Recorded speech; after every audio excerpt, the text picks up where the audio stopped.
The little girl's whisper cut through the dawn air like a prayer desperate to be heard. "Please marry my mama, mister. She's all I have." Ezekiel Stone's hand moved to his gun before his mind caught up. The child stood in the mud outside the saloon, her dress torn at the hem, tears carving clean tracks through the dust on her dark cheeks. She couldn't have been more than 8 years old. Stone's fingers froze on the grip. The girl didn't flinch, didn't step back, just stood there, with her small hands pressed together, waiting. The town watched from behind curtains and cracked shutters.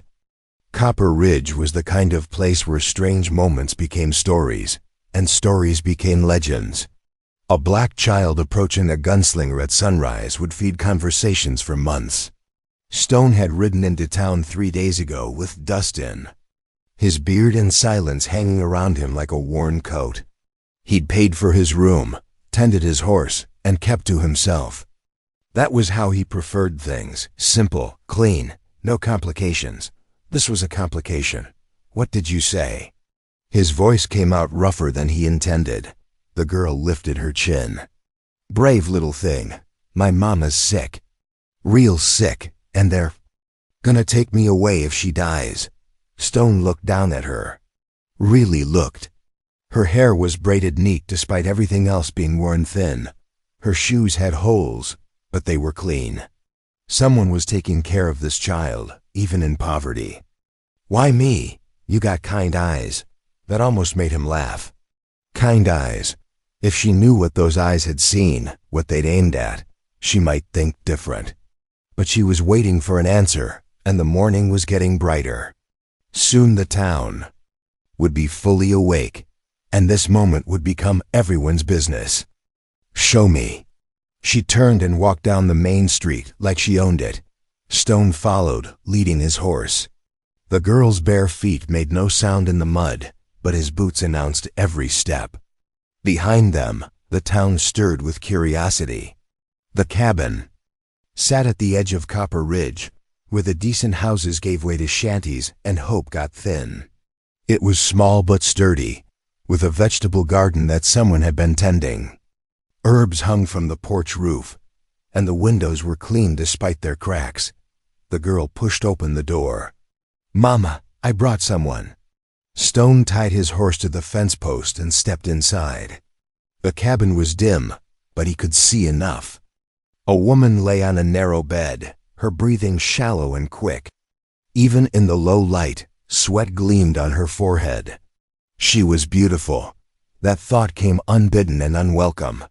Even sick, even worn down, there was something about her face that made him want to look longer.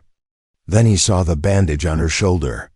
The way she held that arm, the fever flush that spoke of infection. His stomach dropped.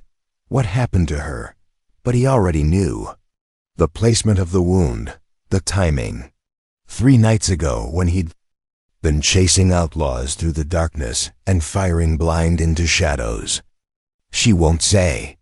Just keeps asking if the bad men are coming back. Stone moved closer to the bed. The woman's eyes fluttered open, unfocused with fever. She looked at him without recognition, then her gaze sharpened. Fear, real fear, there, and gone in a heartbeat.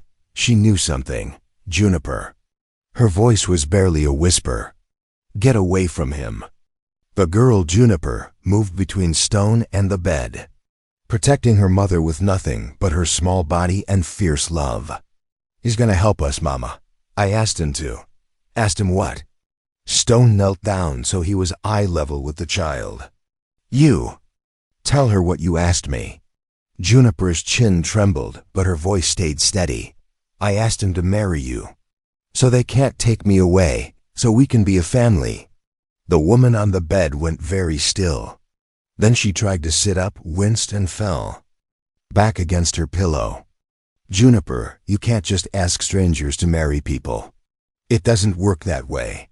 "But Mama, you always said family is the only thing that matters. And if we don't have family, they'll make me go away." Stone studied the woman's face. The fever. Yes, but something else. Intelligence, strength, even in weakness. And that fear again, quick as a bird's shadow. She was afraid of him specifically. Not just because he was a stranger with a gun. Because she recognized him. Heavy footsteps on the porch. Stone's hand went to his weapon as the door swung open without invitation. Sheriff Cornelius Blackwood filled the doorway, his badge catching the morning light. He was a big man with small eyes and a smile that never reached them. Well, the mysterious Mr. Stone. Blackwood stepped inside like he owned the place. Didn't expect to find you here, Sheriff, and our dear Celestine. How are you feeling, darling? The woman, Celestine, pulled a thin blanket up to her chin. What do you want, Blackwood? Just checking on you. Making sure you're well enough to discuss your situation. He pulled a folded paper from his vest. Got some documents here that need your attention. Stone could smell the corruption on the man. It hung around him like bad cologne. What kind of documents? Blackwood's smile got wider. Oh, just some debts that need settling. Taxes. Fines, the usual. He unfolded the paper with deliberate slowness. Comes to about $200. Celestine went pale. 200? That's impossible. Numbers don't lie, darling. And if you can't pay... He looked at Juniper with eyes that made Stone's skin crawl. Well, the girl will need looking after. There are work programs that would be happy to take her, teach her useful skills. Stone had heard about those programs. They weren't programs. They were slavery with different names. Juniper pressed closer to her mother's bed.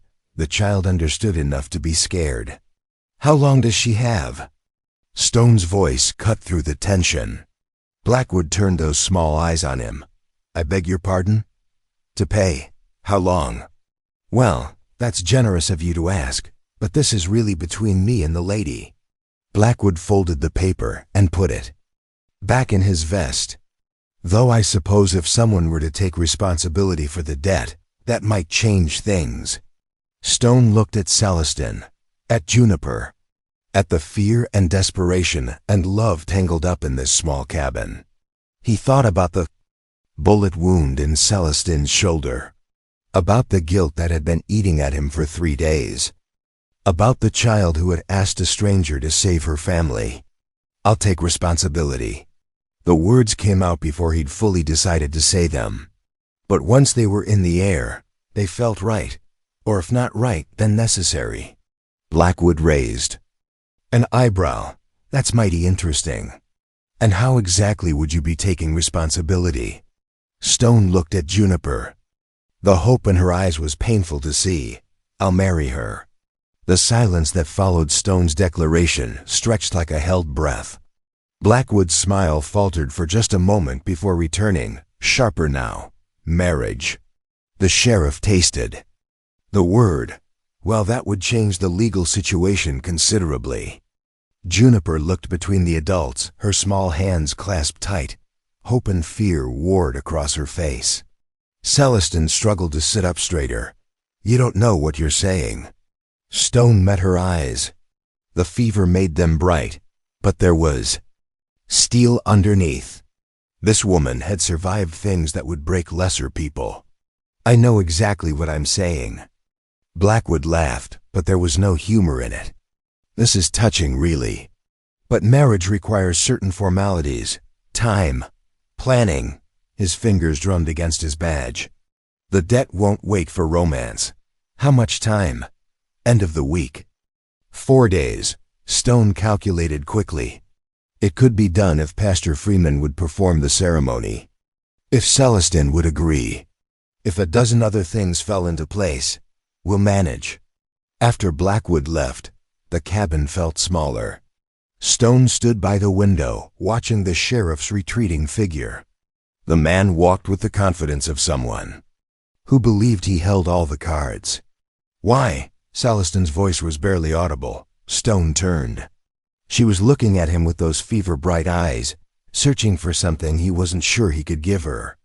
Your daughter asked me to. That's not a reason. That's an excuse.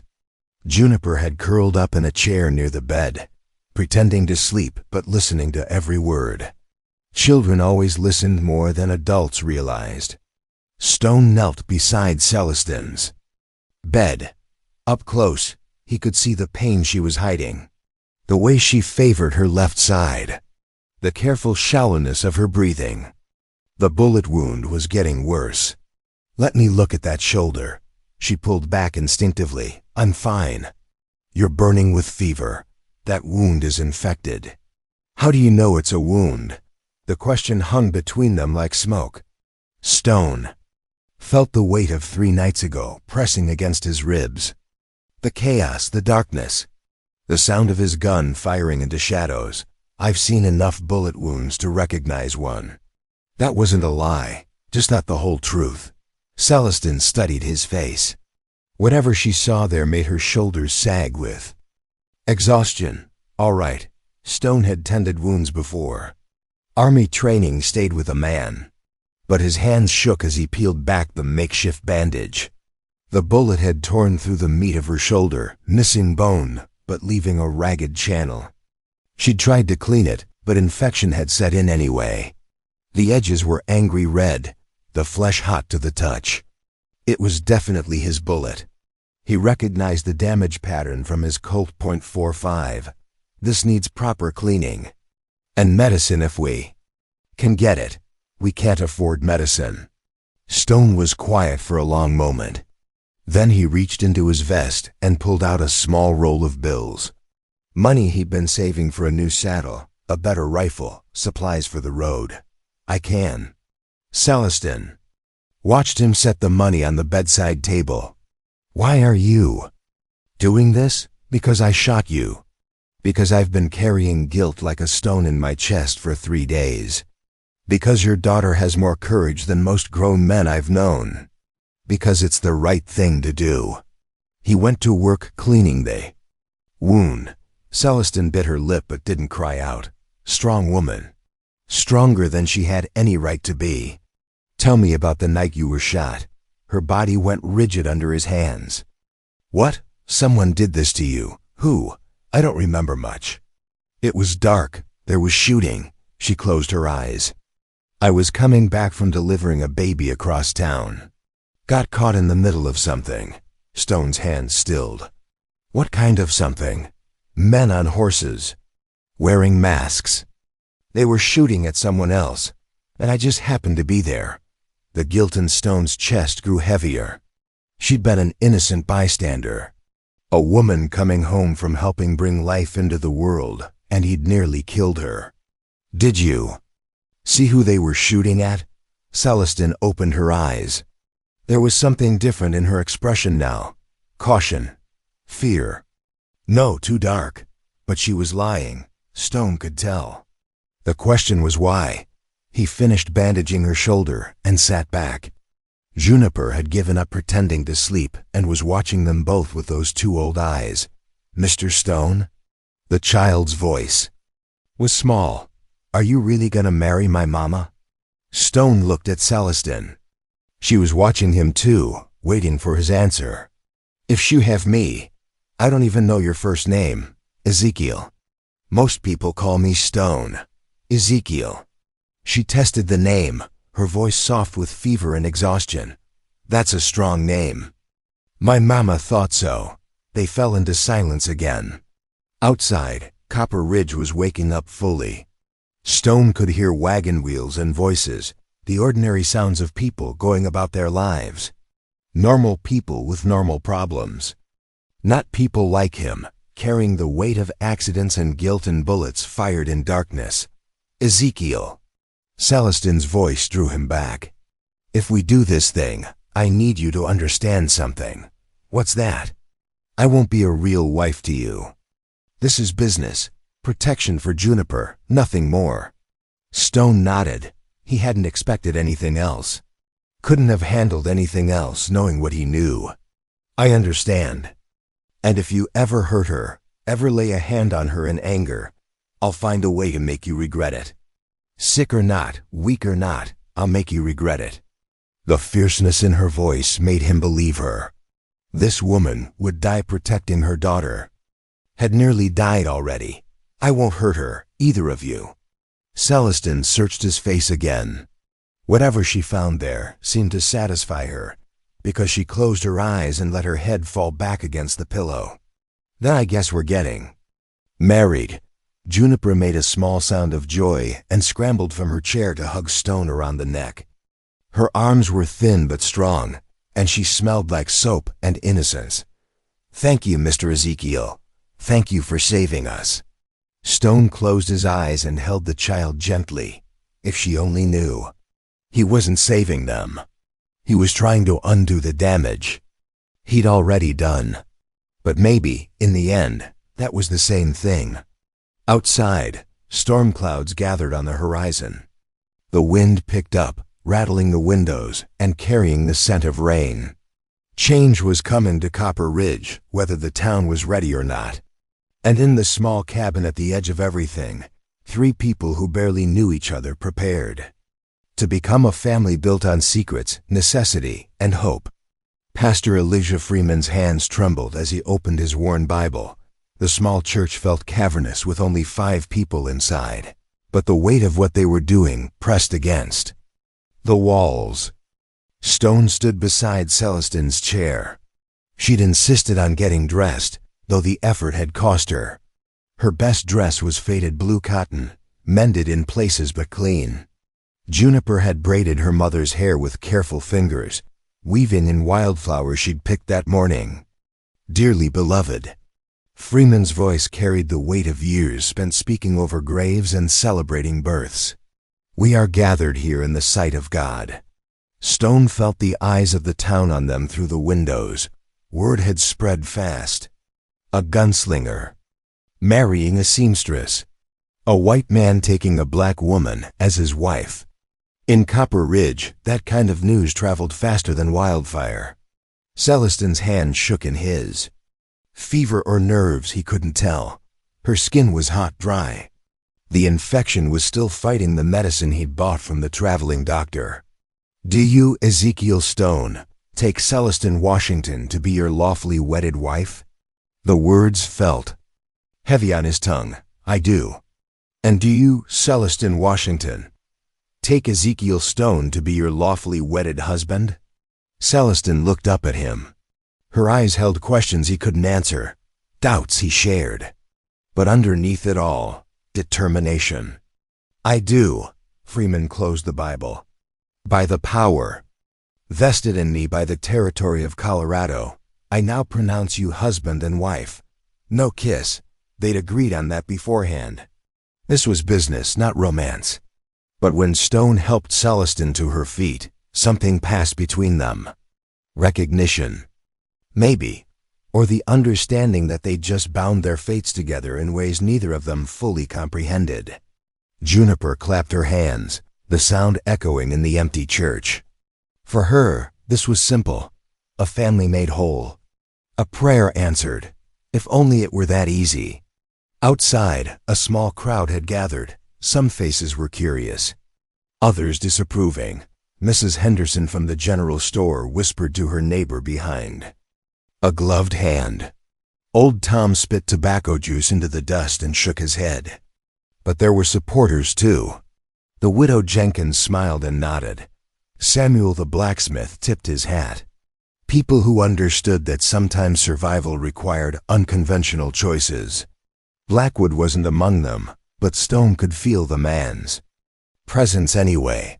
Watching, calculating, waiting for this arrangement to crumble. They walked back to the cabin slowly, Celestine leaning on Stone's arm. Each step was measured, careful. She was pushing herself too hard, but he understood the need. Pride demanded she not show weakness in front of the town. Mama, are we really a family now? Juniper skipped alongside them, her earlier fear replaced by joy. Yes, sweetheart. We're really a family. The word felt strange in Stone's mouth when he repeated it later that evening. Family. He'd had one once. Parents who'd died of fever when he was 16. A brother who'd fallen at Antietam. The army had been his family after that, until it wasn't. Now he sat in a chair beside Celestine's bed, watching her sleep fitfully. The fever made her restless. She'd kicked off the blankets twice, muttering words he couldn't make out. Juniper slept on a pallet near the fireplace, one arm wrapped around a corn-husk doll. Peaceful, trusting. She believed in him completely, and that trust was both gift and burden. Stone knew he should sleep too. Tomorrow would bring new challenges. But every time he closed his eyes, he saw the muzzle flash from 3 nights ago. Heard the cry of pain that had cut through the darkness. He'd been chasing bank robbers. 4 men who'd hit the Copper Ridge Savings and Trust just after closing. Stone had tracked them to a canyon outside town where they'd made their stand. The fight had been chaotic, gunfire echoing off rock walls. Horses screaming, men shouting orders and curses. He'd seen movement in the shadows and fired, just doing his job. Protecting the town's money. But the person he'd hit hadn't been one of the robbers. It had been Celestin riding home from delivering a baby. Wrong place, wrong time.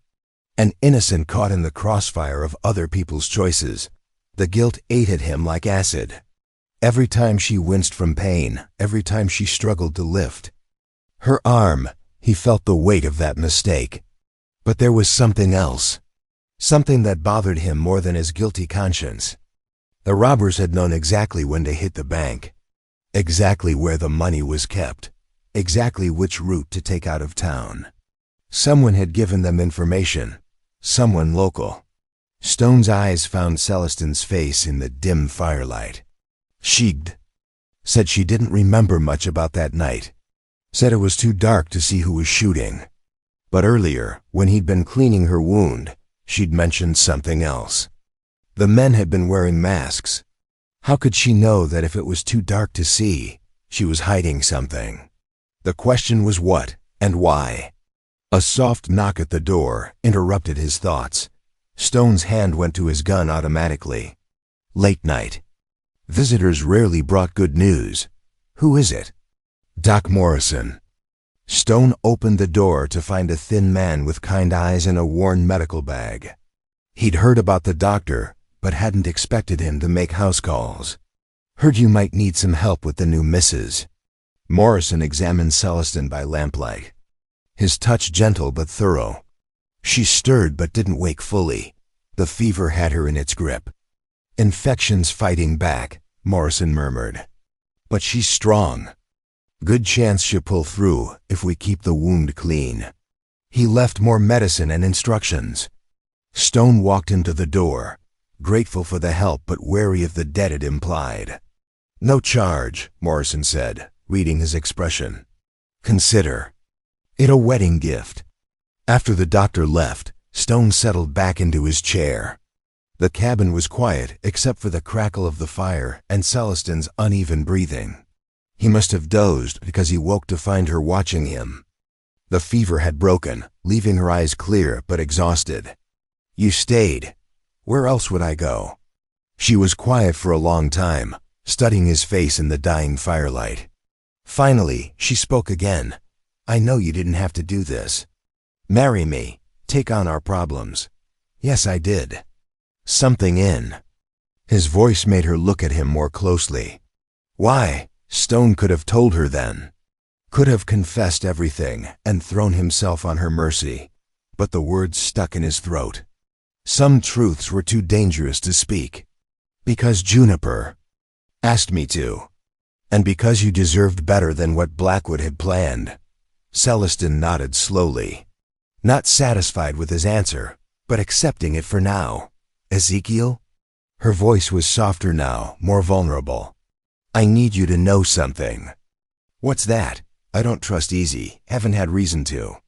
But if we're going to make this work, for Juniper's sake, I need to try. Stone met her eyes. In them, he saw the reflection of his own guilt and hope tangled together. I'll try too. Outside, the wind picked up again, rattling the windows and carrying the scent of coming rain. Change was in the air, and with it, the promise of storms that would test everything they'd built on this foundation of necessity and secrets. But for now, in the quiet sanctuary of the cabin, 3 people who'd found each other in desperation, began the careful work of becoming a family. The morning after their wedding, Stone woke to the sound of Juniper humming. She knelt beside her mother's bed, carefully spooning broth between Celestine's lips. The fever had broken completely during the night, leaving his new wife pale, but clear-eyed. "Good morning, Papa Zeke." The name hit him unexpectedly. Papa Zeke, as if he'd earned the right to be called father by this brave little girl. Stone cleared his throat. "Morning, Juniper. How's your mama?" "Better. She ate some cornbread already." Juniper beamed at him. "Real families eat breakfast together, don't they?" Celestine met his eyes over her daughter's head. A question there. How far were they willing to take this pretense? "They do," Stone said. He made coffee while Juniper chattered about her plans for the day. She wanted to show him her favorite reading spot by the creek. Wanted him to meet Mrs. Jenkins properly. Wanted to help him brush his horse. The child had claimed him completely. The thought should have terrified him. Instead, it settled something restless in his chest. "Juniper," Celestine's voice was stronger today. "Let Mr. Stone have his coffee in peace. But Mama, he's Papa Zeke now." "Family doesn't need peace from each other," Stone almost smiled. The girl had a point. Over the next week, they fell into routines that felt dangerously close to normal. Stone would tend the horses, check Celestine's wound, and make repairs around the cabin. Celestine would rest, so when she felt strong enough, and watch him with those careful eyes. And Juniper would weave between them both, creating connections where none had existed before. Stone discovered that Celestine had been teaching the local children to read. Not just the black children, but any child whose parents couldn't afford proper schooling. Books were stacked carefully in a wooden crate, covered with oilcloth to protect them from moisture. "You're educated." It wasn't a question. "My former mistress taught me before she died." Said knowledge was the only thing nobody could take away. Stone ran his fingers along the spine of a worn arithmetic book. "These children are lucky to have you." They were. "Before I got shot, I had 12 students. Now they have nowhere to go." The guilt twisted in his stomach again. Another life. He'd disrupted without meaning to. "You'll teach again, when you're stronger." Celestine looked at him with something that might have been gratitude. Or maybe just hope, but their careful peace couldn't last. Stone felt eyes on them whenever they went to town. Heard whispers that stopped when he turned around. The marriage had created ripples that were still spreading. Some of those ripples came from unexpected places. Stone. He looked up from mucking the stall to find Samuel the blacksmith standing in the doorway. The man was built wide and solid, with arms that could bend horseshoes. But his expression was troubled. "Samuel, heard you and the missus had some trouble with Blackwood."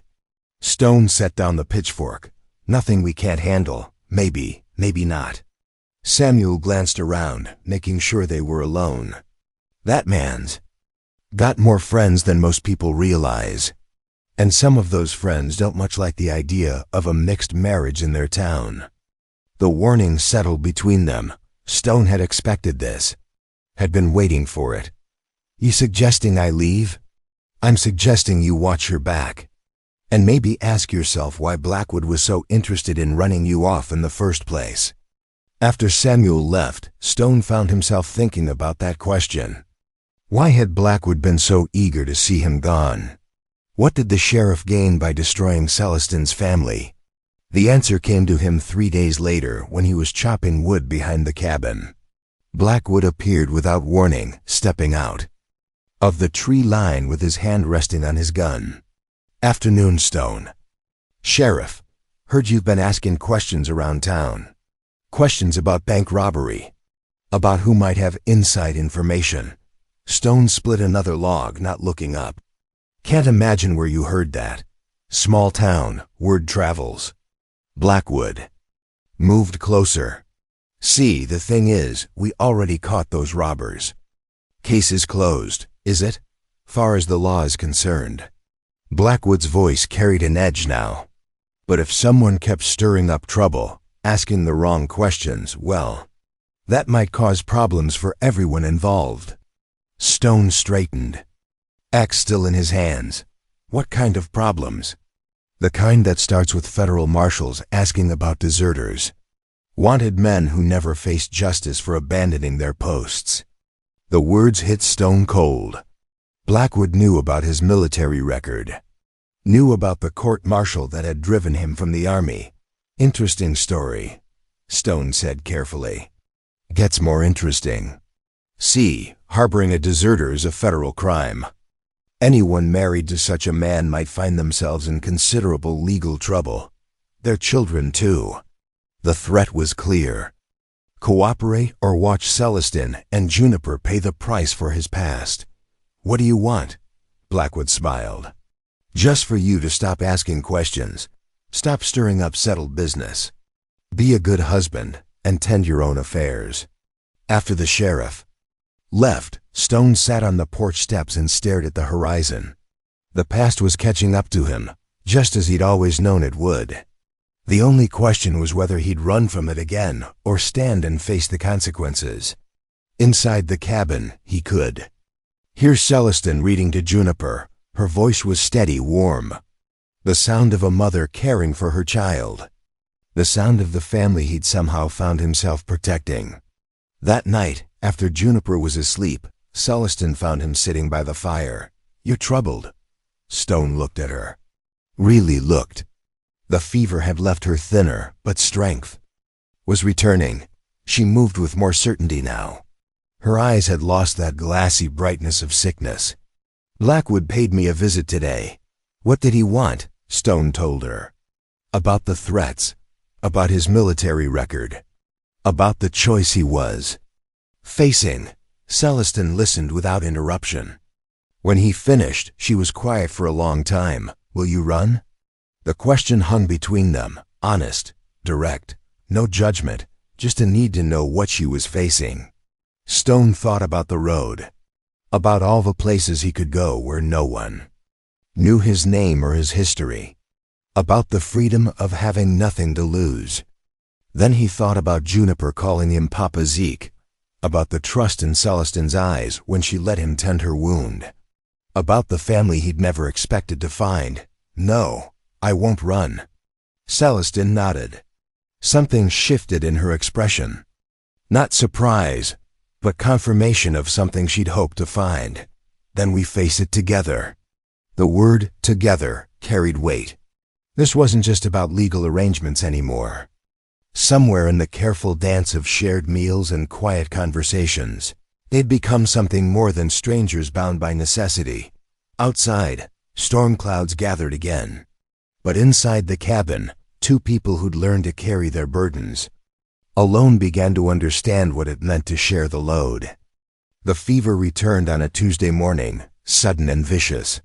Stone found Celestin collapsed beside the wash basin, her body burning with heat that seemed to come from her very bones. Mama! Juniper's cry cut through the cabin's stillness. Stone lifted Celestin back to bed, her weight frighteningly light in his arms. The wound had looked better yesterday, clean, healing. Now angry red streaks ran up her arm toward her heart. Get Doc Morrison, he told Juniper.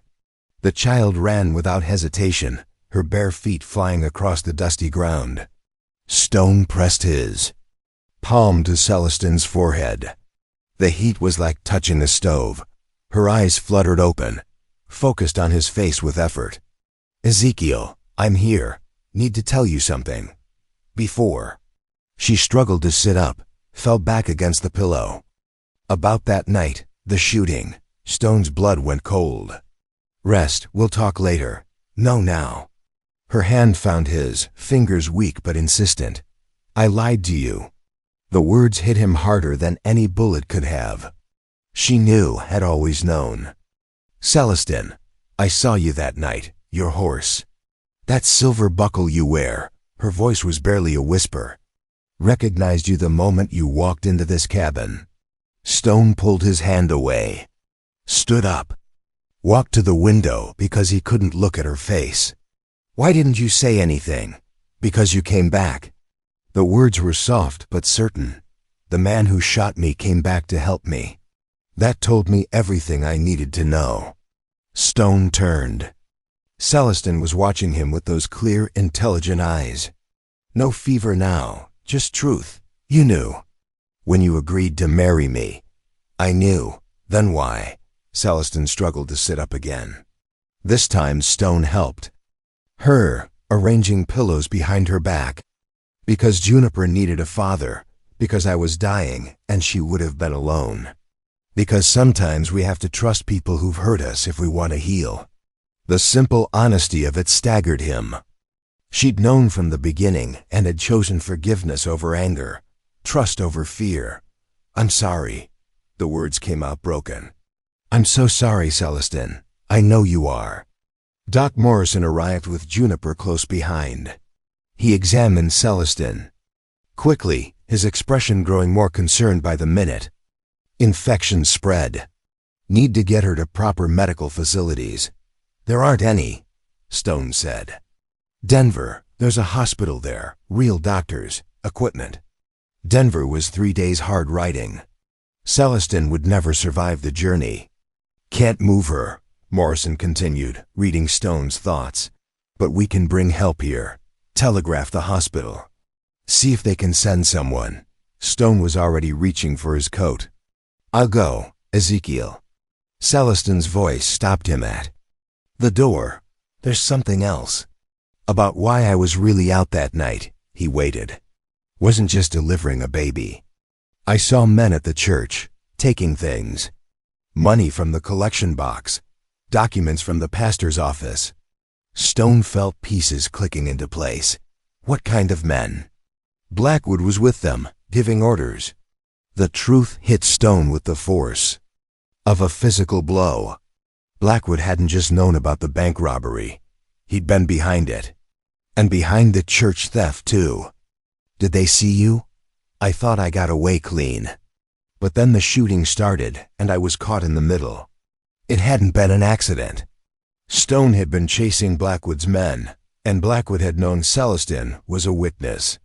The sheriff had orchestrated everything, the debt, the threats, the marriage pressure, all to control a woman who could destroy him. Where are the documents you saw them take? Celestin pointed to the wooden crate that held her books, hidden in the false bottom. Pastor Freeman's records of donations. Proof of where the money was supposed to go. Stone found the papers tucked beneath the arithmetic books, financial records, correspondence with territorial officials, evidence of money meant for schools and churches ending up in private pockets. This is why Blackwood wants you gone, he said, and why he wants you to stop asking questions. Before Stone could respond, horses approached outside. Multiple riders. He moved to the window and saw Blackwood with 4 men he didn't recognize. Federal badges gleamed on their coats. Stay with your mama, Stone told Juniper. He stepped onto the porch as the riders dismounted. Blackwood wore his usual cold smile, but there was something different in his eyes now. Desperation. Ezekiel Stone, you're under arrest for desertion from the United States Army. One of the federal marshals stepped forward. Mr. Stone, you need to come with us. Stone looked at the badges. They appeared legitimate. But the men wearing them had the look of hired guns, not federal officers. Can I see some identification? You can see it from a jail cell, Blackwood said. Boys, take him. The men moved forward. Stone's hand went to his gun automatically, then stopped. If he fought, Celestin and Juniper would pay the price. Papa. Zeke, Juniper burst through the cabin door, running to his side. Her small body pressed against his leg, and her arms wrapped around his waist. Don't let them take you. Please don't leave us. Stone looked down at the child who'd claimed his heart with a whispered plea, at the cabin where he'd found something worth fighting for, at the woman inside who'd forgiven him before he'd even asked. Then he looked at Blackwood and saw the truth in the sheriff's eyes. These weren't real federal marshals. This was theater. A performance meant to get Stone out of the way permanently. "I'm not going anywhere," Stone said. Blackwood's smile faltered. "You don't have a choice." "Actually, he does." The voice came from behind the approaching men. Pastor Freeman stepped into view, flanked by Samuel the blacksmith and a dozen other townspeople. Real determination showed in their faces. "See, we got curious about these federal marshals," Freeman continued. "Sent a telegraph to Denver. Funny thing, they never heard of these men." The fake marshals looked at each other uncertainly. Blackwood's hand moved toward his gun. "You're making a mistake, Pastor. The only mistake was trusting you all these years." Freeman held up a piece of paper. "Got a response from the territorial governor, too. Seems Mr. Stone here isn't wanted for desertion. Seems he was discharged with honor after refusing to participate in the massacre of innocent civilians." Stone felt the ground shift beneath him. All these years running from a court-martial that had actually been a commendation. All the guilt and shame based on lies. "That's impossible," Blackwood said. "Papers don't lie. Unlike some people we could mention." The crowd began to close in around Blackwood and his men. No weapons drawn, but the message was clear. The town had chosen sides. "This isn't over," Blackwood snarled. "Yeah, it is." Stone's voice carried the weight of decision, of a man who'd stopped running from his past and started fighting for his future. "You wanted me gone because I was asking questions, because I was getting close to the truth about your operation. But now the truth is out." Inside the cabin, Celestin was dying. Outside, the confrontation that would determine all their fates was just beginning. Stone looked at Juniper, still clinging to his leg, at the townspeople who'd risked themselves to defend him, at the life he'd built on the foundation of a child's desperate plea. Whatever came next, he would face it standing still. The standoff stretched like a held breath. Blackwood's hand hovered near his gun while the townspeople formed a protective circle around Stone and Juniper. The fake marshals shifted nervously, outnumbered and exposed. "You're all making a grave mistake," Blackwood said. His voice carried less authority now, more desperation. Pastor Freeman stepped forward, the telegraph papers still in his hand. "The only mistake was believing your lies for so long." Stone felt Juniper's grip tighten around his waist. The child had started this with a whispered plea to a stranger. Now she stood at the center of a confrontation that would reshape their small town. "Juniper." Stone's voice was gentle but firm. "Go check on your mama. But Papa Zeke." "Go, I'll be right here." The child looked between him and the armed men, her young mind processing threats she shouldn't have to understand. Then she nodded and ran back into the cabin. Stone straightened to his full height. The weight of years spent running from his past had lifted, replaced by something solid and unmovable. "It's over, Blackwood. Nothing's over until I say it is." But even as he spoke, Blackwood's hired men were backing toward their horses. They'd signed on for easy money, not a war with an entire town. Samuel the blacksmith moved to block their retreat. His massive frame cast shadows across the dusty ground. "Nobody's leaving until we sort this out proper." The sound of approaching hoofbeats broke the tension. Real federal marshals this time, their badges authentic, their bearing official.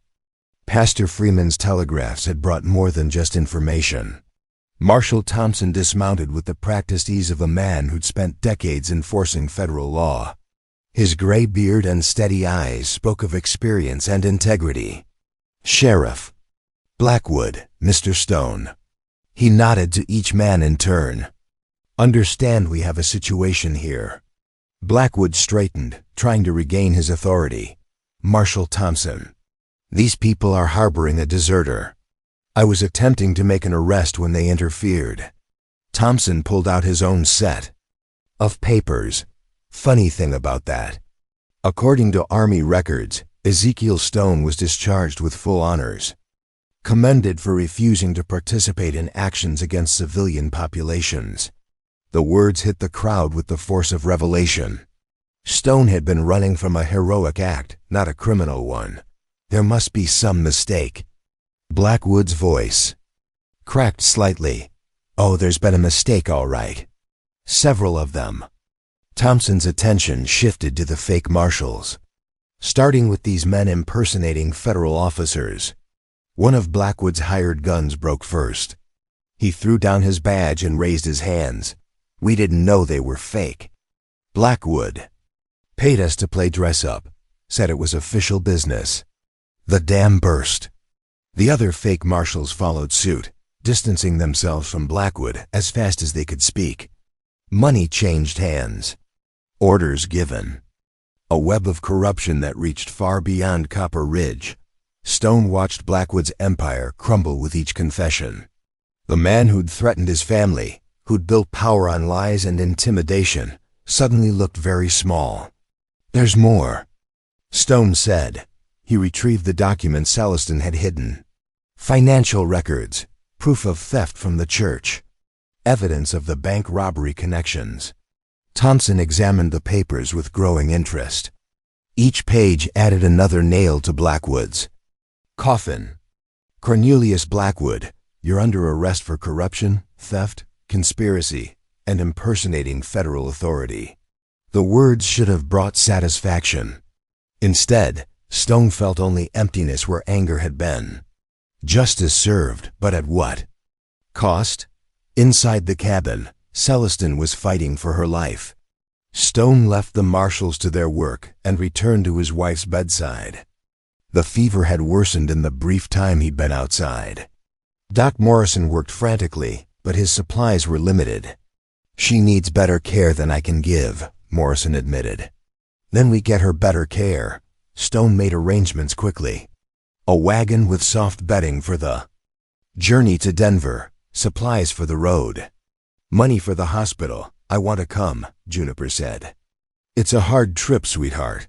She's my mama. I belong with her. Stone looked at the fierce determination in the child's eyes. The same courage that had brought her to him that first morning. Then you come. The journey to Denver took 4 days. Celestin drifted in and out of consciousness, but she held on. Stone drove the wagon while Juniper sat beside her mother, reading aloud from their favorite books. The hospital in Denver was everything Copper Ridge lacked. Clean rooms, trained doctors, medicine that actually worked. She'll recover, Dr. Harrison told Stone after the first examination. But it'll take time. Time they had now.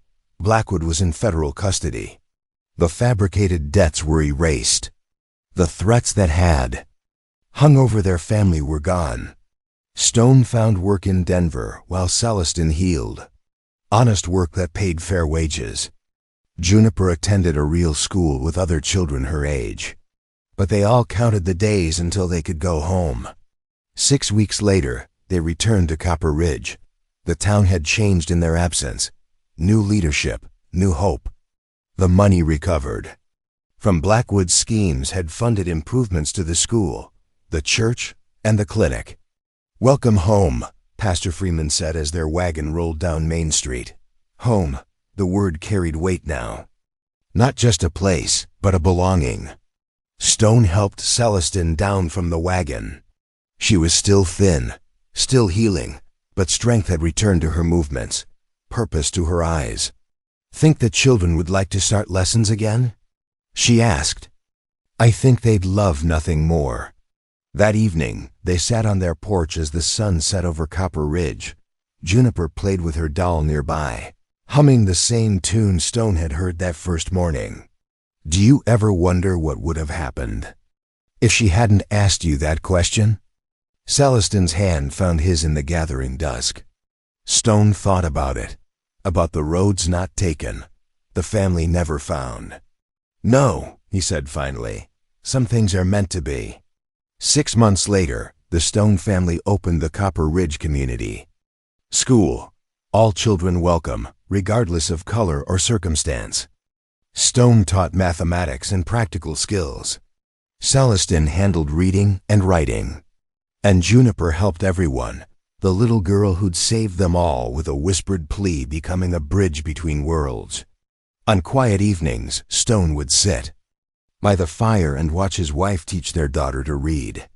The bullet scar on Celestine's shoulder had faded to a thin white line, a reminder of how they'd found each other, but no longer a source of pain.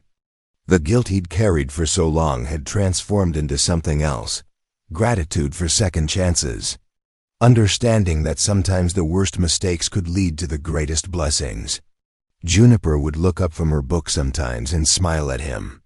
Papa Zeke, she'd call him. And in her voice, he heard the echo of that desperate morning when a child's love had moved mountains. The family they'd built on necessity had become something real, something lasting, something worth every mile he'd traveled to find it.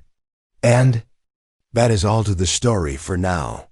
Please let me know where you are tuning in from. Perhaps we will create a story there. Consider liking this video and subscribing to our channel. And if you enjoy our content, click this video on your screen. I promise you, it's worth watching. See you tomorrow.